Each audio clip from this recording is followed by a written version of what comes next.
الحمد للہ رب العالمین والصلاة والسلام علی سید المرسلین اما بعد فاعوذ باللہ من الشیطان الرجیم بسم اللہ الرحمن الرحیم۔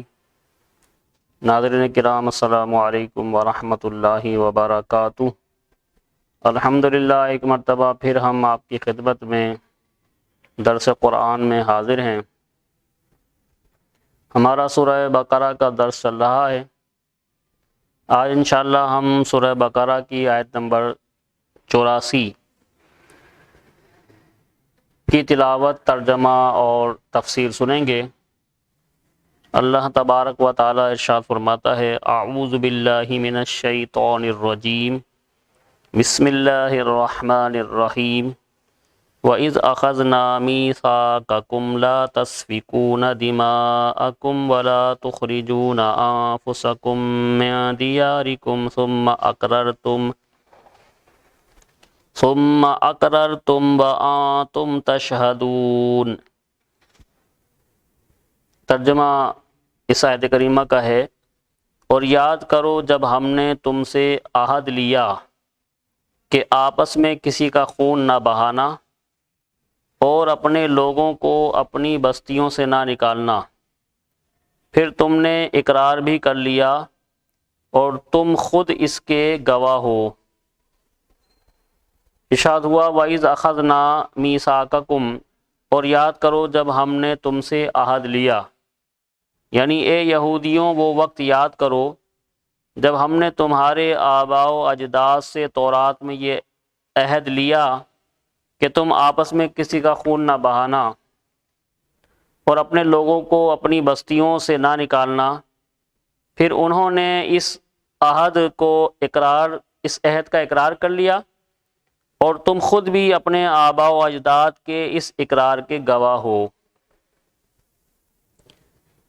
مزید آیت نمبر 85 اور 86 میں اللہ تبارک و تعالی ارشاد فرماتا ہے: ثم أنتم هؤلاء تقتلون أنفسكم وتخرجون فريقا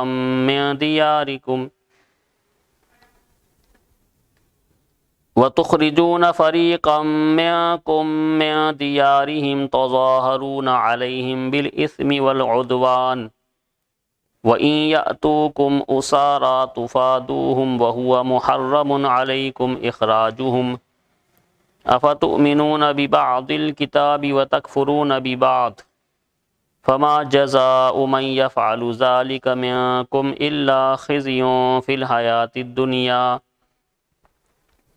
ويوم القيامة يردون الى اشد العذاب وما الله بغافل عما تعملون اولئک الذین اشتروا الحیاة الدنیا بالآخرة فلا یخفف عنہم العذاب ولا هم ینصرون۔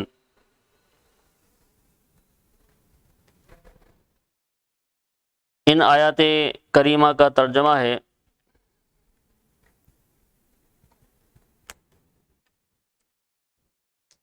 پھر تم ہی ہو جو اپنے لوگوں کو قتل بھی کرنے لگے اور اپنے میں سے ایک گروہ کو ان کے وطن سے بھی نکالنے لگے۔ تم ان کے خلاف گناہ اور زیادتی کے کاموں میں بھی مدد کرتے ہو، اور اگر وہی قیدی ہو کر تمہارے پاس آئیں تو تم معاوضہ دے کر انہیں چھڑا لیتے ہو، حالانکہ تمہارے اوپر تو ان کا نکالنا ہی حرام ہے۔ تو کیا تم اللہ کے بعض احکامات کو مانتے ہو اور بعض سے انکار کرتے ہو؟ تو جو تم میں ایسا کرے اس کا بدلہ دنیاوی زندگی میں ذلت و رسوائی کے سوا اور کیا ہے، اور قیامت کے دن انہیں شدید ترین عذاب کی طرف لوٹایا جائے گا، اور اللہ تمہارے اعمال سے بے خبر نہیں۔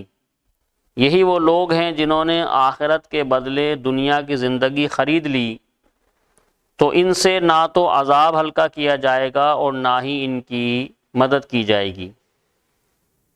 اس آیت میں ارشاد ہوا: ثم انتم ہؤلاء، پھر جو تم ہو، پھر یہ جو تم ہو، یعنی اس آیت میں حضور پر نور صلی اللہ علیہ وسلم کے مقدس زمانے میں موجود یہودیوں کے عجیب و غریب طرز عمل کا بیان ہے۔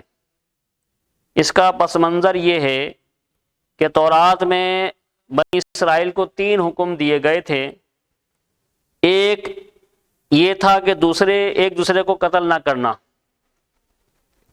دوسرا حکم یہ تھا کہ ایک دوسرے کو جلا وطن نہ کرنا، یعنی اپنے ملک سے نہ نکالنا، تیسرا حکم یہ تھا کہ اگر وہ اپنی قوم کے کسی مرد یا عورت کو اس حال میں پائیں کہ اسے غلام یا لونڈی بنا لیا گیا ہے تو اسے خرید کر آزاد کر دیں۔ نسل در نسل یہ عہد چلتا رہا، یہاں تک کہ مدینہ منورہ کے گرد و نواح میں آباد یہودیوں کے 2 قبائل بنی قریظہ اور بنی نذیر میں منتقل ہوا۔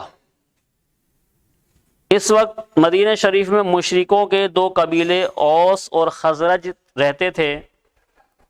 بنی قریظہ اوس قبیلے کے حلیف تھے اور بنی نذیر خزرج قبیلے کے حلیف تھے، اور ہر ایک قبیلے نے اپنے حلیف کے ساتھ قسم اٹھا رکھی تھی کہ اگر ہم میں سے کسی پر کوئی حملہ آور ہو تو دوسرا اس کی مدد کرے گا۔ جب اوس اور خزرج کے درمیان جنگ ہوتی تو بنی قریظہ اوس کی اور بنی نذیر خزرج کی مدد کے لیے آتے تھے اور اپنے حلیف کے ساتھ ہو کر آپس میں ایک دوسرے پر تلوار چلاتے، یعنی ایک یہودیوں کا قبیلہ جو ہے، خاندان جو ہے، وہ دوسرے یہودیوں کے قبیلے اور خاندان پر تلوار چلاتا، ان سے لڑتا، اور بنی قریظہ بنی نذیر کو نشانہ بناتے، ان کو قتل کرتے، اور وہ بنی قریظہ کو قتل کرتے، ان کے گھر ویران کر دیتے اور انہیں ان کی رہائش گاہوں سے نکال دیتے۔ لیکن جب ان کی قوم کے لوگ ان کے حلیف قید کر لیتے تو وہ ان کو مال دے کر چھڑا لیتے۔ مثلا اگر بنی نذیر کا کوئی شخص اوس قبیلے کے ہاتھ میں گرفتار ہوتا تو بنی قریظہ اوس قبیلے کو مالی معاوضہ دے کر اس کو چھڑا لیتے، حالانکہ اگر وہی شخص لڑائی کے وقت ان کے ہاتھ آ جاتا تو اسے قتل کرنے میں ہرگز دریغ نہ کرتے تھے۔ لوگوں نے ان سے کہا کہ تم بھی عجیب لوگ ہو کہ ایک دوسرے کو قتل بھی کرتے ہو اور فدیہ دے کر چھڑا بھی لیتے ہو۔ یہودیوں نے کہا ہمیں تورات میں یہ حکم دیا گیا ہے کہ ہم اپنے قیدیوں کو فدیہ دے کر چھڑا لیں۔ اس پر ان سے کہا گیا کہ پھر تم ایک دوسرے کو قتل کیوں کرتے ہو، حالانکہ تمہیں اس چیز سے بھی تو منع کیا گیا ہے۔ یہودیوں نے کہا جنگ کے دوران ایک دوسرے کو قتل کرنے سے اگرچہ ہمارے اللہ تعالی کے ساتھ کیا ہوا عہد ٹوٹ جاتا ہے، لیکن ہمیں اس بات سے شرم آتی ہے کہ ہمارے حلیف ذلیل ہوں، کیونکہ اگر ہم نے ایک دوسرے کو قتل اور جلا وطن نہ کیا تو اس میں ہمارے حلیفوں کی ذلت ہے، اور چونکہ فدیہ دے کر چھڑا لینے میں ان کی ذلت نہیں، اس لیے ہم اس عہد کو پورا کر دیتے ہیں۔ یہودیوں کی اس حرکت پر انہیں اس آیت میں ملامت کی جا رہی ہے کہ جب تم نے اپنوں کو خون ریزی نہ کرنے، ان کو بستیوں سے نہ نکالنے اور ان کے اسیروں کو چھڑانے کا عہد کیا تھا تو یہ کیا دو رنگی ہے کہ تم ایک دوسرے کو قتل اور جلا وطن کرنے میں تو دریغ نہیں کرتے، اور جب کوئی گرفتار ہو جائے تو اسے فدیہ دے کر چھڑا لیتے ہو۔ اور جن باتوں کا تم نے عہد کیا تھا ان میں سے کچھ باتوں کو ماننا اور کچھ کو نہ ماننا کیا معنی رکھتا ہے؟ جب تم ایک دوسرے کو قتل اور جلا وطن کرنے سے باز نہ رہے تو تم نے عہد شکنی کی اور حرام کے مرتکب ہوئے۔ مزید ارشاد ہوا افتؤمنون ببعض الکتاب، کیا کتاب کے کچھ حصے پر ایمان رکھتے ہو؟ بنی اسرائیل کا عملی ایمان ناقص تھا کہ کچھ حصے پر عمل کرتے تھے اور کچھ پر نہیں۔ اس پر فرمایا گیا کہ کیا تم کتاب کے کچھ حصے پر ایمان رکھتے ہو اور کچھ سے انکار کرتے ہو؟ اس آیت سے معلوم ہوا کہ شریعت کے تمام احکام پر ایمان رکھنا ضروری ہے اور تمام ضروری احکام پر عمل کرنا بھی ضروری ہے۔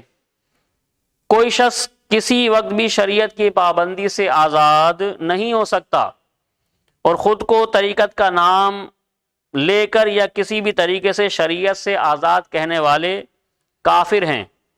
اس کی تفصیل جاننے کے لیے فتاوی رضویہ کی 21ویں جلد میں موجود امام اہل سنت اعلی حضرت رحمۃ اللہ علیہ کی کتاب مقال العرفاء باعزاز شرعی و علماء، علماء اور شریعت کی عظمت پر اہل معرفت کا کلام کا مطالعہ کیا جا سکتا ہے۔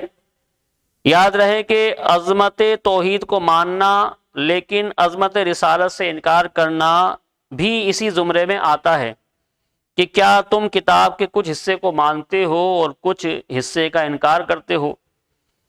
مزید ارشاد ہوا خزی فی الحیات الدنیا، دنیا کی زندگی میں رسوائی۔ بنی اسرائیل کی دنیا میں تو یہ رسوائی ہوئی کہ بنی قریظہ 3 ہجری میں مارے گئے اور بنی نذیر اس سے پہلے ہی جلا وطن کر دیے گئے۔ اس سے معلوم ہوا کہ کسی کی طرفداری میں دین کی مخالفت کرنا اخروی عذاب کے علاوہ دنیا میں بھی ذلت و رسوائی کا باعث بنتا ہے۔ دنیا کے بڑے بڑے معاملات کو اس آیت کے تحت دیکھا جا سکتا ہے۔ نیز یہ بھی معلوم ہوا کہ کبھی گناہوں کی شامت سے دنیاوی آفات بھی آ جاتی ہیں۔ مزید ارشاد ہوا وَمَا اللَّهُ بِغَافِلٍ، اور اللہ غافل نہیں۔ اس طرح کی آیات جن میں یہ مفہوم ہے کہ اللہ تعالیٰ تمہارے اعمال سے غافل نہیں، ان میں نافرمانوں کے لیے شدید وعید ہوتی ہے کہ اللہ تعالیٰ تمہارے افعال سے بے خبر نہیں، تمہاری نافرمانیوں پر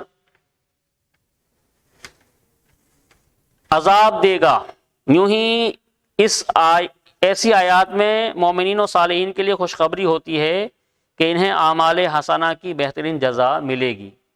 یعنی جس طریقے سے اللہ تبارک و تعالی لوگوں کی برائیوں سے آگاہ ہے، اسی طریقے سے اچھائیوں سے بھی آگاہ ہے، تو نیکیاں کرنے والوں کے لیے خوشخبری ہے کہ اللہ تعالی ہمارے نیک اعمال سے آگاہ ہے، جانتا ہے، اور ہمیں آخرت میں اجر و ثواب عطا فرمائے گا۔ اللہ سے دعا ہے عمل کی توفیق عطا فرمائے۔ وما علینا الا البلاغ۔